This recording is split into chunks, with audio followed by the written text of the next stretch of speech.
Hi friends, ఈరోజు మనం మన పెద్దలు చెప్పినటువంటి నానుడి ఒకటి చెప్పుకుందాం.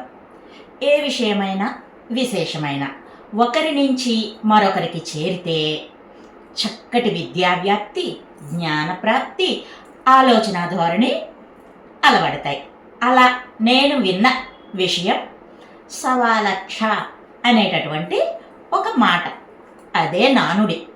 అబ్బో, వీడికి సవాలక్ష సందేహాలు బాబు, వాటికి అంతూ దరియలేదు, జవాబు చెప్పలేకపోతున్నాం అనడం.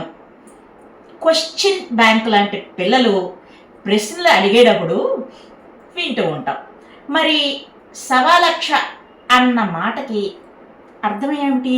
అసలు అది ఎలా పుట్టిందో చూద్దాం. వ్యాసభారతం 1,00,000 శ్లోకాల గ్రంథం. దానికి అనుబంధంగా వృష్టివంశ చరిత్రని హరివంశంగా ఖిల పర్వము అనే పేరుతో రచించాడు వ్యాస భగవానుడు. మరి ఈ ఖిల పర్వం అనేటటువంటి హరివంశంలో 25,000 శ్లోకాలు ఉన్నాయి. భారతం 18 పర్వాలే, ఖిల పర్వము దానిలో ఒక భాగమైంది. ఖిల పర్వం చేరితేనే అది మహాభారతం అయింది. అంటే మహాభారతం మొత్తం 1,25,000 శ్లోకాలు ఉన్నాయన్నమాట. ఈ 1,25,000 సంఖ్యనే సపాదలక్ష అని పిలుస్తారు. పాదము అంటే 25 భాగము అని అర్థం. సపాదలక్ష అంటే 1,00,000కు అదనంగా ఇంకో 25 భాగం అని అర్థం అన్నమాట.